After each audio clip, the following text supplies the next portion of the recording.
Well, hello, everybody, and thank you so much for joining me here for the Ask April webinar today. And today, as my gift to you, I just wanted to give back and I wanted to host an open Q&A for anybody who had any questions about their career at all so that I could answer them for you and help you get started. So before we dive into answering questions, and I see that there are a bunch of questions kind of waiting for me, so I'll get to those in just a second. Thank you. Those of you who have submitted questions in advance, and I want to encourage those of you that are on this call, please also to feel free to submit questions via the chat. I just wanted to give a little background about myself and talk a little bit about me before we dive in. So how am I qualified to answer these questions for you? Well, I've been working in the field of career coaching for the past 12 years. I started at MIT, not because I knew that I wanted to be a career coach, but because I thought I wanted to be a mental health counselor, but MIT was hiring for career counseling and coaching interns. And so I thought, well, that's similar. Let me just take this job and see what happens. And so I was able to be hired, get the job. And that was really wonderful. And that was back in 2004. So since then, I've been, I did a lot of learning in the field. And now I've done a lot of teaching and training in the field as well. And so I've trained other folks to become career coaches and to do the work that I do. And I love the work that I do, and I think it's really fun. And I love to talk about where you're going with your career, where you see yourself. And I see we have a lot of great questions. So I'm going to dive in now. And like I said, if you have any questions as we go along, then by all means, please go ahead and type them into the chat. So the first question that I see here is kind of related to another question. So I'm going to kind of talk about those together. So the first is, how do you recommend accounting for gaps in your work history during an interview? So how do you talk about those gaps during an interview? And then the other related question is, what are productive steps I can take during my unemployment period to portray myself as an attractive candidate and keep relevant during a job search? So these two things are absolutely related. You don't want to wait until you get to the interview to start thinking about how you're going to handle any gaps. So this is something that you want to plan for in advance. And great questions. Thank you so much for submitting them. First, what you want to do is be productive the whole time that you might be experiencing a gap. So you may not be employed right now, but I want you to think about the strengths and skills that you have, how you can contribute, and how you utilize those strengths and skills. So my thoughts are joining a professional association and becoming involved. So don't just join so that you can add it to your resume. You're joining so that you can become involved in the professional association and show that you've done something even though you weren't necessarily working or employed during that time. So even though you weren't employed, here are all the things that you did for that professional association. And those are things that you can also include on your resume. So you continue to remain relevant. Now, there are always gaps that are somewhat troublesome.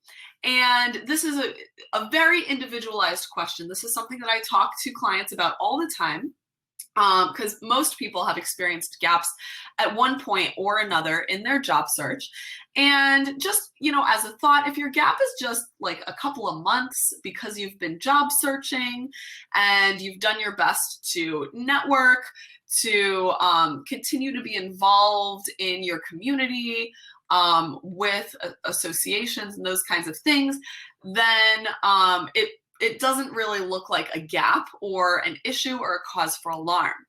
Now, if your gap is longer than that, if your gap is, say, a year or a couple of years, then I sit down with my clients and I ask them, okay, so let's talk about what you've been doing. What have you been doing during the time that you haven't been working? And so many times, people obviously are doing something. They're not just sitting on their couch watching TV. They're either taking care of, an aging parent, a sick family member, they're mothering children. They may be traveling. I've worked with people who've traveled for an extended period of time. So there are many things that you have been doing or could have done during that gap that aren't necessarily red flags. And so a lot of times it's about creating and crafting a great answer for what you've been up to during the time that you haven't been working. So, I haven't been working for the past couple of years because my husband and I decided that I would be staying home to raise the children. And now that they are in kindergarten, I decided to come back and look for work. So no red flags here. This isn't like, wow, like you were looking for a job for 5 years and you just couldn't get one. So that's the whole point. You're trying to assure the employer that you meet their need while diminishing the concern that the gap is actually an issue. The gap isn't an issue if you were doing something productive during that gap time. The gap only becomes an issue if you were searching for a job the whole entire time and weren't able to get a job. And if that's happening for you, then we'll certainly want to sit down and talk about what's going on in your job application, in your resume. What are you talking about during the interview? What's happening as you're job searching that's stopping you from getting the result that you're looking for, from actually attaining a job? So gaps, I know, are very, very scary issues for somebody to navigate. But as somebody who has advised people on how to talk about gaps and working with gaps regularly, I can share with you that it's not as scary once we sit down and we really look at what happened and what's going on. I've even worked with people who've been fired, and there's always more to a story than just, oh, I was fired. There's always some kind of backstory. It wasn't quite a fit. There's something going on your end as well as on the employer's end. And we can always craft a good answer for why you were let go or why you're experiencing a gap. So I just want to assure you that that is not insurmountable. That's something that I do all the time with folks. So thank you so much, Denise and Lauren, for those questions. And I want to jump into the next question here. So the next question is, what information is most important to include in a cover letter? So a cover letter, I'm so glad that you're realizing that this is an important document. I would say it's equally as important as your resume, if not more so, because the cover letter is the introduction to you in your absence. You're not able to introduce yourself because you're not there. So the cover letter introduces yourself. So you don't want to just restate what's in the resume. They already have your resume. What you're trying to do with the cover letter is let them know that you and your skills and your strengths, your personality, your values are a fit for them and their need. So again, we talk a lot about the employer's need and how you can fit their need. The cover letter is one way to show that you're a fit for their organizational culture, their company culture, their values, their needs. Who you are fits who they are. And so it's important to research before you write your cover letter. You don't use the same cover letter for every job application, just like you don't use the same resume for every job application. Instead, you craft and tailor a cover letter to show that you've done your research, you know who they are, you're presenting who you are, and you're a match. So I like to think about the cover letter as a great way to connect the dots between their job description, the question that they're asking, hey, can you fill all these needs? Here's our job description, and your answer, which is the resume. The resume is, yes, I can fill all those needs in the job description. The cover letter is a great point in between where you're sharing with them, here's a little bit more meaningful information about some of the projects that I worked on my resume. So let's talk about structure really quickly. You want to set up your cover letter like a formal business document. So at the top, whatever you do at the top of your resume, it's the same. You're going to do the same thing at the top of your cover letter. Your name, your address, your phone number, your email address, however you set that up on your resume, same for your cover letter. So it's like your own personal stationery. Then you write the date, you write the receiver of the letter's information, so their name and their address. If it's an email, obviously you don't need an address. And then, dear Mr. So-and-so colon, or dear Ms. So-and-so colon. Or if it's a first name that you're not sure if it's a Mr. or Mrs., like Taylor or Robin, then you can write dear Robin Jones colon. Then you write your letter. In the first part of the letter, this is the introduction. So it's a brief overview of you as you relate to the position. You can talk about where you heard about the position. You can talk about just kind of a broad survey of the things about you that relate to the position. So job titles that you've held that are similar. It's kind of an introduction of what you're about to talk about. Once you get to the second part of the cover letter, the second paragraph or the second and third paragraphs, this is the body. This is where you give one or two examples of relevant projects that show that you're qualified for the position. So you already know their job description, you know what they're looking for.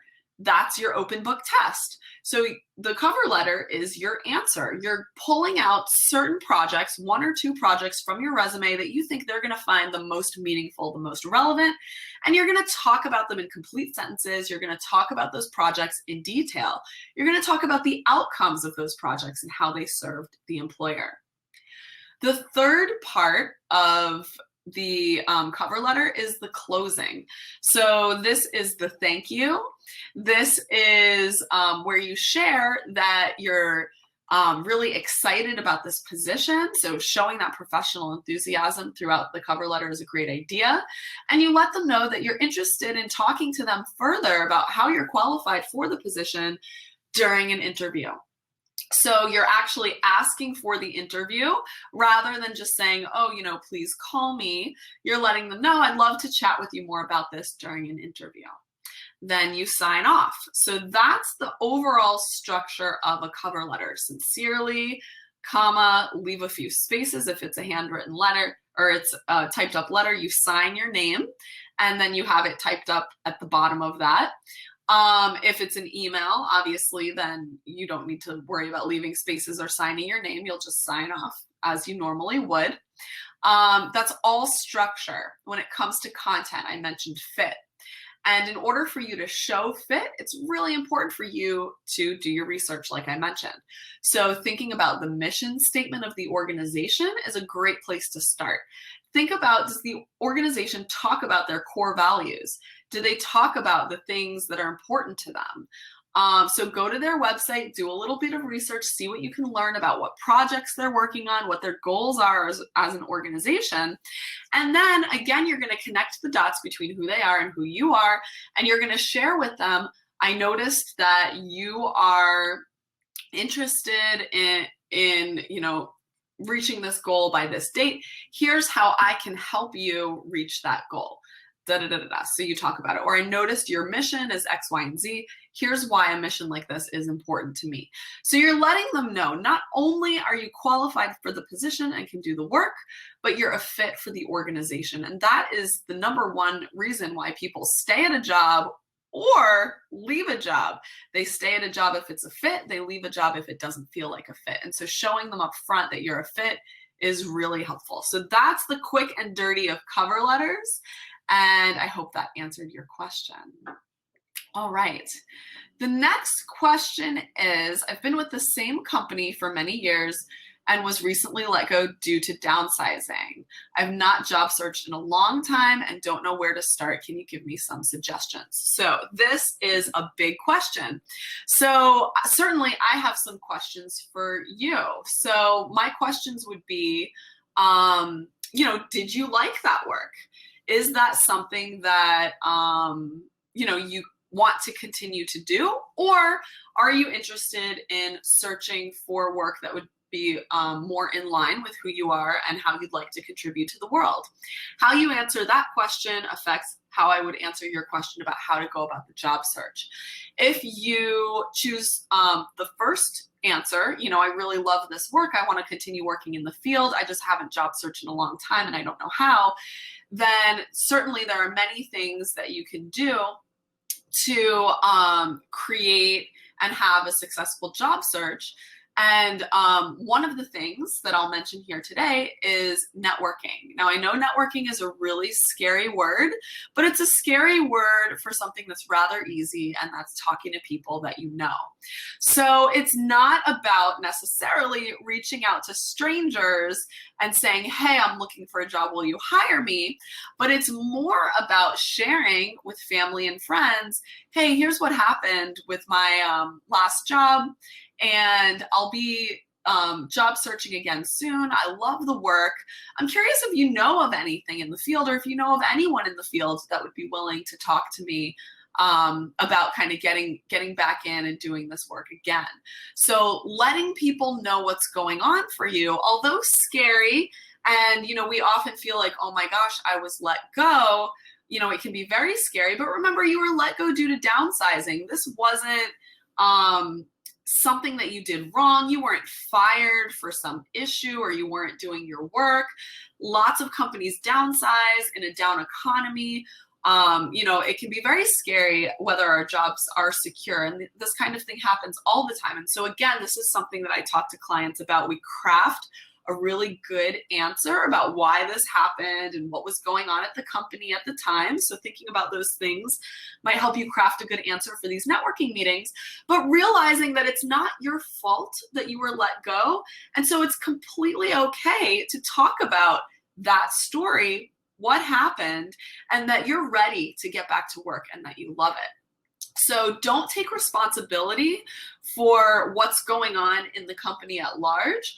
Remember that they have their own agenda, their own things going on, and they're going to make decisions based on what's best for the company. And so often there are lots of layoffs at the same time.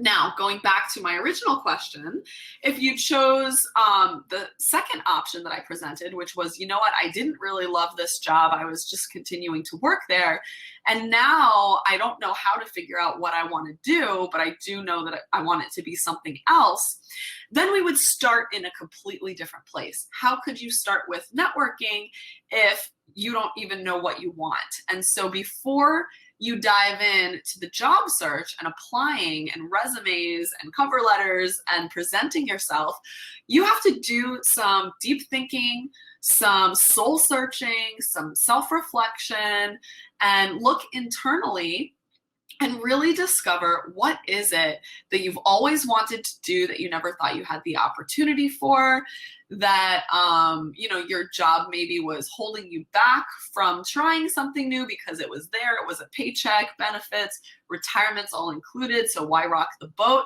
Now you have this beautiful opportunity to create the life and the work that was always meant for you. And this certainly is my specialty. I work with people around this all the time, figuring out what career path or paths are calling to them, what was meant for them. And so it's more than just, a one-day process. This is, like I said, there's a lot of self-reflection and digging deep.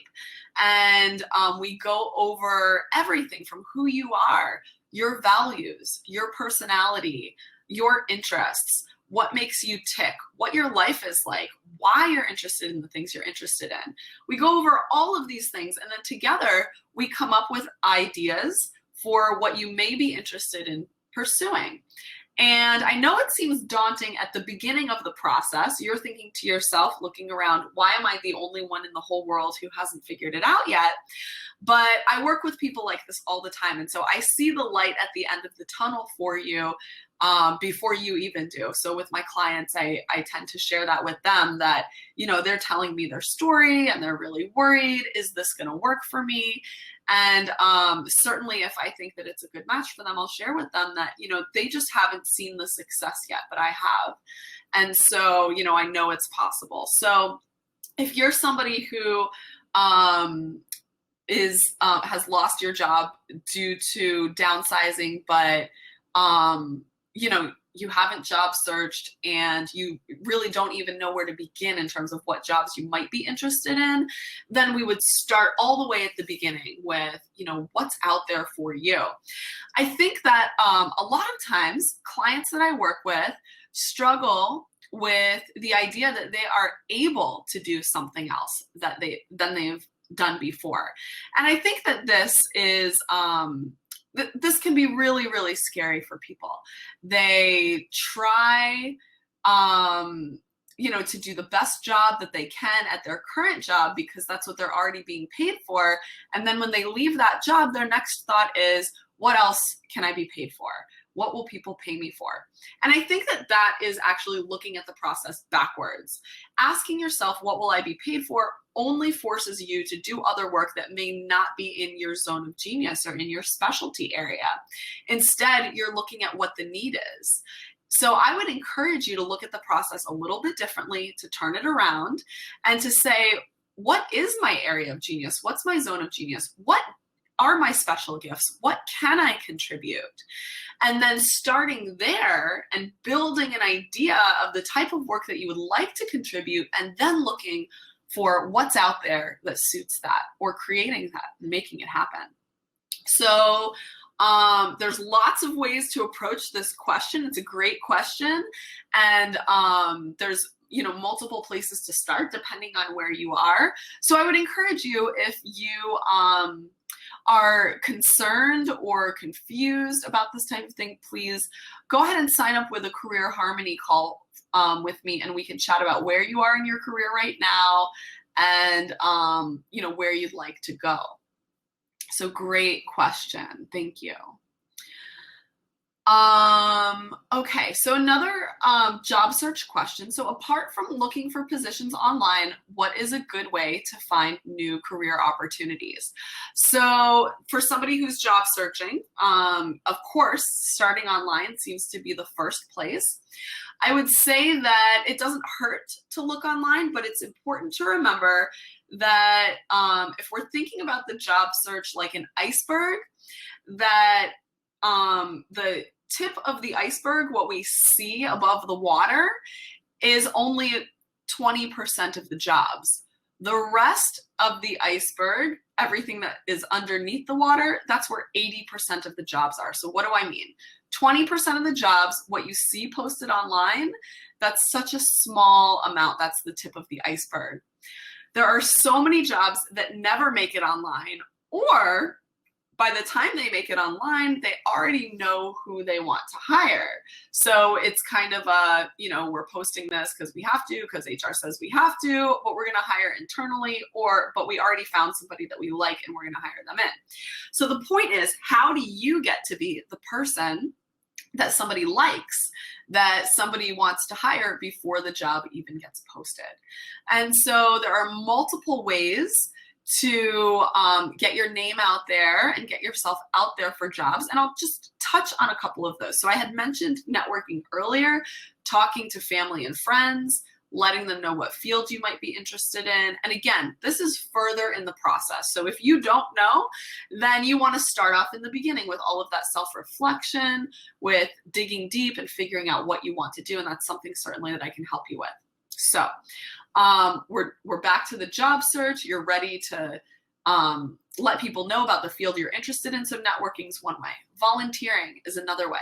So volunteering at organizations, letting them know, I'm interested in learning more. I'd love to give some of my time per week or per month to contribute to the organization and also learn from the organization simultaneously. Job shadowing is another way. So let's say you know that you're interested in this kind of job, contacting somebody who works in that field and letting them know that you're interested in potentially job shadowing, learning more about the work from them in that manner. Informational interviewing or setting up meetings with folks who work in the field where you can pick their brain and ask them questions. This is yet another way. And all of these potential inlets are, there's a million questions that you might have about this. And there are so many things that I can share with you about these things. So as I name off this list, there are so many pieces of relevant information that are important to these things, but we're only here for an hour webinar today. So I can't, quite go into that kind of detail because it's something that would happen over the course of a few sessions is the job search conversation. But just to get you started, those are things that, I blog about. So you can check that out at blissevolution.com/blog. And, that's one place where you can start to try to think about those things, networking and, how to talk to people and those kinds of things. So by all means, that's a good place to start and great question. So I guess on the topic of networking, we have a question here that says, let's see. Do you have any tips for attending networking events? I feel like I never know what to say, and so I end up saying nothing at all. So this is an issue for a lot of people, not just introverts, but extroverts as well, find themselves a little bit tongue-tied when going to a networking event because what do you even talk about to people? And especially, how do you let them know that you might be job searching?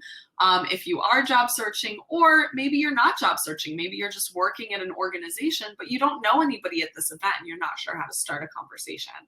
So a couple of things that I think are important is first, you want to be scanning the room and figuring out what's the body language, who's looking inviting and who's not. So anybody who is squared off shoulder to shoulder with somebody else, so imagine somebody is standing directly in front of me right here, face to face with me, then we're squared off to each other. We're not allowing entry for anybody else to enter the conversation. There's no point of entry. On the other hand, imagine that I'm standing slightly at an angle, chatting with somebody standing next to me who is standing slightly at an angle, chatting with me back.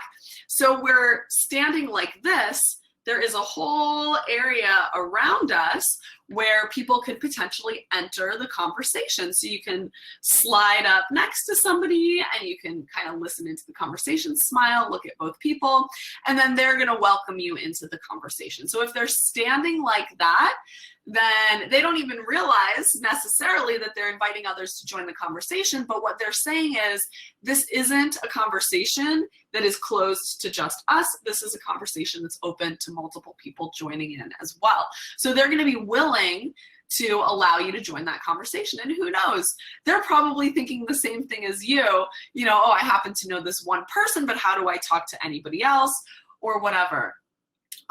It's also helpful, I think, to, as you meet somebody at a networking event and as you meet other people at a networking event, you can introduce them to each other. So then you look like a gracious host, but you're also helping yourself to remember names and helping yourself to, for other people to kind of do the same thing in kind for you. So what do you say? Rather than going in and saying nothing at all? Well, I would say it's a great idea to prepare for a networking event. So rather just than going blind and not really being sure who's going to be there, what can you learn about the event ahead of time? So what can you learn about which organizations are going to be represented, potentially even who from those organizations will be in attendance, who a potentially guest speaker might be, or if there is a speaker, what's going to be going on with that person. And remember, if there is a speaker, that person will usually be swamped at the end of the presentation, but standing in line is a great way to chat with the people in front of and behind you as well. So you want to use the natural things that are going on in the room as conversation starters. So there might be food or there might be drinks. So heading over to those tables and even just starting a conversation about something as simple as the food. Oh, you know, the food here is really nice. It's been a great event so far. My name's April. I work with X, Y, and Z company. What brings you here today? So just putting yourself in front of someone and starting a conversation about what's going on around you is a good way to just even begin a conversation. Once you're talking to people, you want to be able to share a little bit about what you do for your organization. And so you want your own personal 30-second commercial, or it's also called an elevator speech. So you may have heard these terms before. And all this is a brief introduction of yourself. So it's just about 30 seconds and it's just who you are. So you want to start with your name. You can talk about your job title and the place that you work. You can talk about the type of work that you do and just a little bit of detail. And then you can ask a question if you want to. So I might say, I'm going off the top of my head here. Hi, I'm April Klimkevich. I own a company called Bliss Evolution, where I help people figure out the work that they were always meant to do, figure out the career that was always meant for them. I love my work. And, you know, I've had the pleasure of being at this conference and learning a little bit and being at this networking event at this conference. I'm curious what brings you here. So you're giving them a little bit of information about you. You're asking a little bit about them as well so that they know how to frame their answer or how to talk to you. So being, you know, thinking of yourself a little bit as the host of a party might be helpful as you think about the scenario of heading to a networking event and talking to people there. And let me share with you that it's very rare that I meet somebody that actually likes a networking event. I'm always confused as to why there are so many of them, because most people just feel so in terror of them and so shaken by the idea of going to them. But at the same time, we all know it's valuable because you're able to get in front of other professionals and other people that might be able to trade information with you. And so if something that I want you to remember and bear in mind is that other people are just as nervous as you are about starting a conversation. So keep that in mind, keep that in your back pocket. And remember, it's a networking event. So you can trade business cards if you want to, but you also never have to see these people again if you don't want to. So you can practice at these events as well. Practice your 30-second commercial or your introduction. Practice meeting people. So, you know, that's totally okay. So I hope that answers your question about networking events. Again, there's lots and lots of ins and outs to networking events, whether they're related to conferences or not. And I think that's a great question. I think a lot of people struggle with the idea of feeling comfortable at networking events. And I want you to remember that you're not necessarily going to feel comfortable. You're using this as a tool to learn more. So get out there, do it, and you'll feel proud of yourself at the end of the evening. So let's see, what other questions do we have? Okay, this question is from Amanda. This says, as my job experience adds up, I could easily make my resume 2 pages, but I hear a lot of people say to only use 1. What is your advice? So this is a question that I've posed to employers over the years while working at universities, sharing with them, you know, what's the difference between a 1-page and a 2-page resume? Do you care? Does it matter? And so the best answer is, if the experience is relevant to the job description and what the employer is looking for, then 2 pages is fine. If it's not relevant, then you want to tailor it down to 1 page so that they're seeing all the things that they're looking for. So remember that your resume is not a work history. It's not everything that you've ever done. It's the most relevant things that you've done related to that job description and this available job that you're applying for. And the resume is meant to whet the employer's appetite to become interested in you for this position and to invite you for an interview. So if your resume has a lot of irrelevant things and it spans 2 pages, that's not helpful. If your resume is concise and has only relevant information and it's on one page, that's great. If it happens to be on 2 pages, but it's concise and it's relevant, that's okay as well. Remember that the employer may not flip the page, or the pages may become separated from each other. And so it's very important to bear in mind that the prime real estate is on the first page. So just be aware that as you move to 2 pages, the chance of somebody actually getting to the second page is a little bit less, unless you're really exciting to them. So as a thought, I personally have 2 versions of my resume. One is a 1-page resume, one is a 2-page resume. So the 1-page resume I use a lot, or have in the past used a lot for that initial application. The 2-page resume I'll use a lot as a follow-up. So especially bringing it during the interview, sharing, here's more information about myself, or if I see ahead of time that there's a lot of interest in me for a position, I will start with the 2-page resume. So there's a little bit more to that answer than just yes or no, you should do X or you should do Y. And in career coaching, typically it's not the same answer for everybody. Your story is unique. Your story is different. Your background is different. Your experience is different than anybody else in the world. And that's why it's so important to have expert advice related to your specific background and your specific story. And I'm happy to provide that. But that's just a little bit of snapshot around why 1, why 2 pages. Of course, this also depends on where you are in your career. Are you just starting out? You're going to probably be closer to 1 page. Have you been in the field for 10 years? Probably be closer to 2 pages because you have more meaningful experience to share. So, you don't want to just cut off sharing your experiences just to get it all on 1 page. That's something that you don't want to do. And employers have said that they're more than willing and more than happy to look at a 2-page resume if there's if the experience is relevant. So great question, Amanda.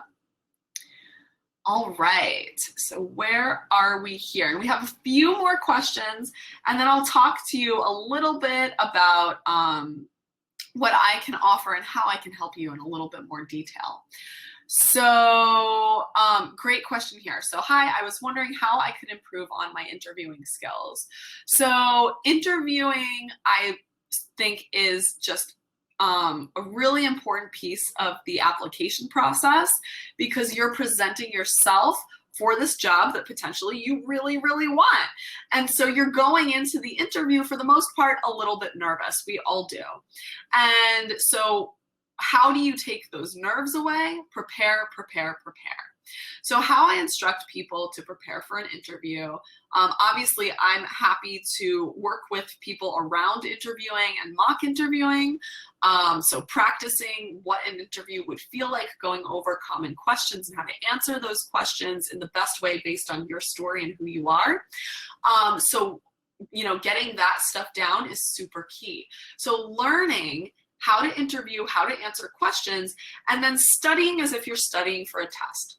So finding common interview questions, or questions that you believe are have a high potential of being asked, and then writing down those answers, your answers to those questions. And then where I come in is helping you craft those answers and determining what's the best way to present your story as an answer to those questions. So figuring out exactly what to say and how to say it, and then really studying it. So studying your answers, looking it over, remembering that even though you feel like you're memorizing, it's all about you and your story and who you are. So it's a little bit easier than memorizing, for example, dates and names in history, which was always a struggle for me. It's easier for me to remember things about myself. So bear that in mind. But thinking about those tricky questions, coming up with answers to those questions, and then studying those answers.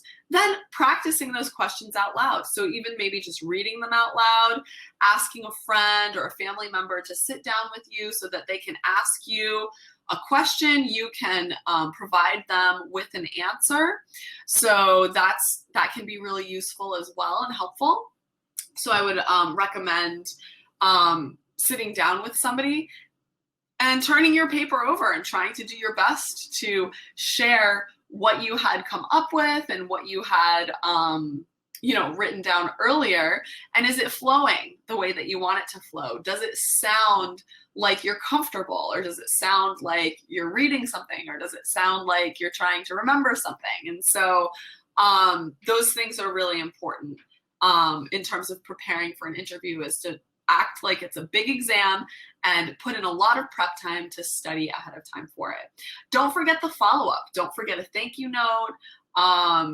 Don't forget to let them know that you're grateful for the time that they took to interview you as well. So that comes after the interview. Now, today we see more Skype and phone interviews than ever before. People are working remotely a lot. So there's a little bit of difference between Skype and phone interviews and in-person interviews. Certainly, if nobody is looking at you, if you're just on the phone, you could be in your pajamas or you can be in a suit. You can wear whatever you want to wear to make you either feel comfortable or feel powerful or feel confident. So whatever you need to do to feel right, you can wear whatever you need to wear. You can have notes in front of you. You can have your resume in front of you and your cover letter. So those things I think are really important as well. If it's a Skype interview, whatever you do, don't be late, because you're not going to be showing up at all. They might log off.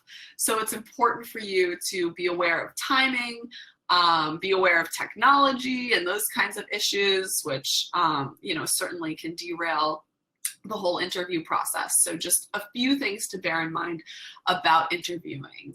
And I think that, keeping those things in mind will be super helpful. Okay, so we've got another question here. Do you have any resources on what to wear in interviews? I think my work wardrobe is outdated.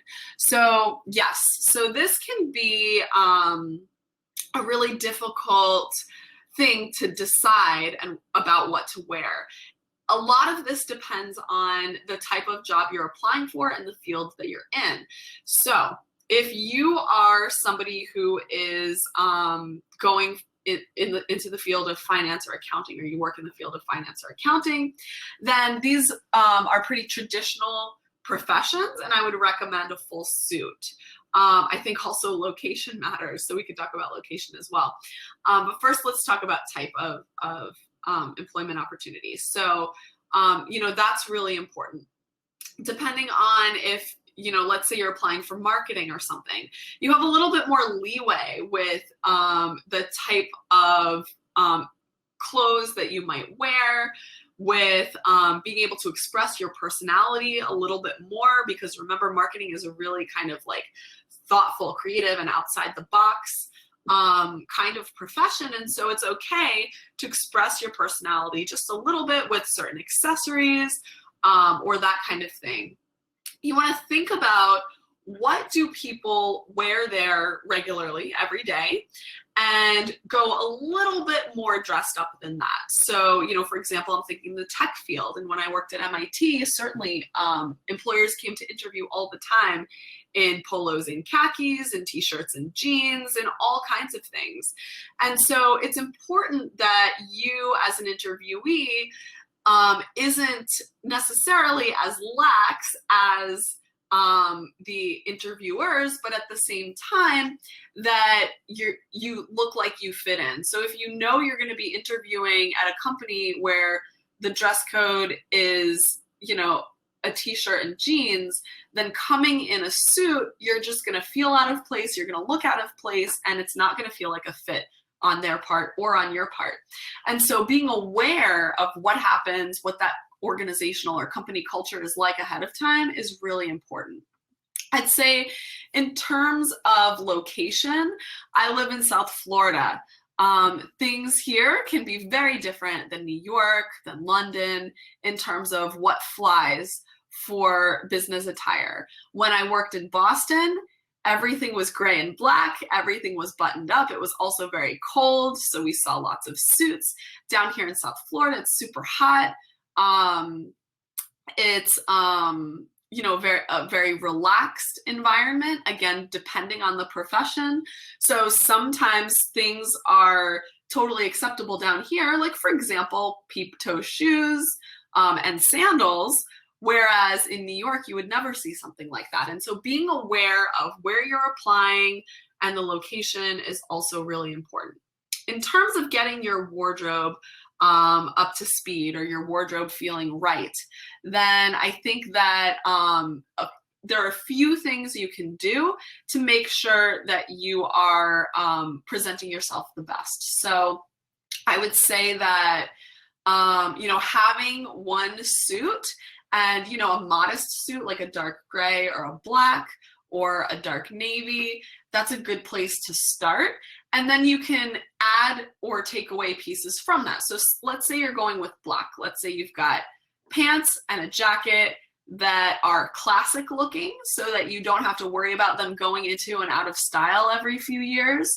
You can then get a black sweater, and then you could potentially pair a blouse and a black sweater with the pants.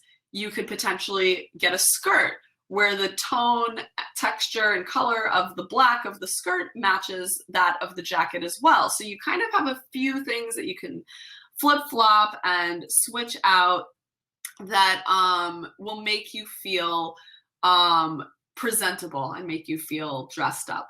For women and men, obviously, it's going to be a lot different. For men, sometimes if you're going into a field that's a little bit creative, that you can show a little spunk and vigor, then I'd say, you know, you could potentially go with a bow tie or an interesting colored tie or interesting socks.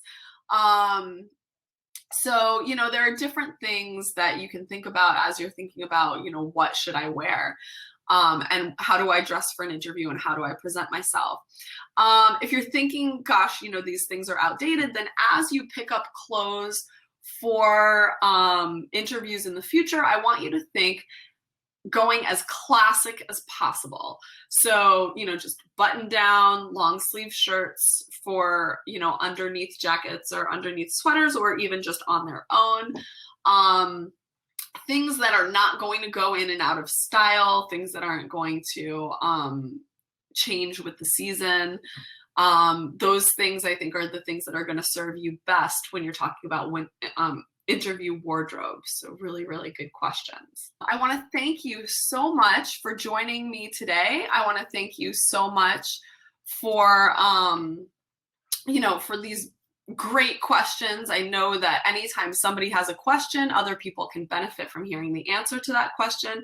So thank you so much for joining me today, for hearing more about how I can assist you. And I really hope that it's been beneficial and helpful for you. Goodbye.